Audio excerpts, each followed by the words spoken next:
Demain, ce qu'on présente, c'est le budget de la feuille de paye pour les Français. C'est le budget qui précise comment on remet notre économie en marche. C'est le budget qui est cohérent avec tout ce qu'on défend depuis maintenant plus d'1 an en campagne. C'est un budget courageux, c'est un budget qui respecte nos engagements. Est-ce qu'il est juste, ce budget ?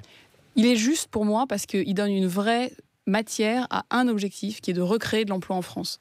Pour créer de l'emploi, il faut être deux. C'est comme ce que vous dites, il faut être deux pour danser le tango. Il faut d'un côté un patron de PME, parce que c'est comme là que se créent les emplois, qui a de la visibilité, qui comprend quel est son impôt sur les sociétés. Et puis, il faut avoir en face un Français qui est intéressé à aller travailler, qui sur sa feuille de paye voit que le travail, ça paye. Que le 31 janvier, il verra qu'il a augmenté son pouvoir d'achat, qu'en octobre, à nouveau, que la taxe d'habitation aura baissé. Donc, notre ambition, et c'est très juste, c'est de vouloir enfin s'attaquer fondamentalement à pourquoi on n'est pas capable de créer de l'emploi en France. Vous connaissez l'OFCE, l'Observatoire français des conjonctures économiques ? Oui.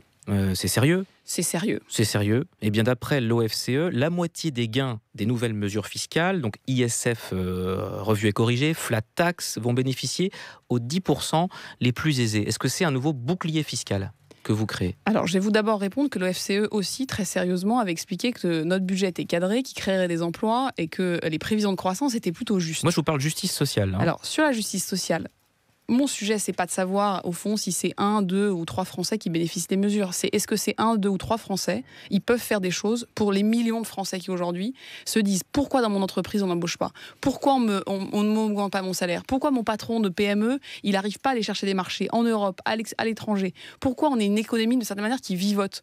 On vivote parce qu'on ne se donne pas les moyens d'investir. Ce qui compte, c'est que ces 1, 2, 3 Français dont vous parlez, ils remettent leur patrimoine en jeu dans l'économie, qui reprennent des risques. Moi, ce que j'ai envie de leur dire à ces Français, c'est aujourd'hui, on vous donne tous les signaux, on vous donne tous les outils pour que vous aidiez la France à repartir. Donc, on est là pour vous, parlez-nous, mais je pense que tout est aligné pour que vous y alliez.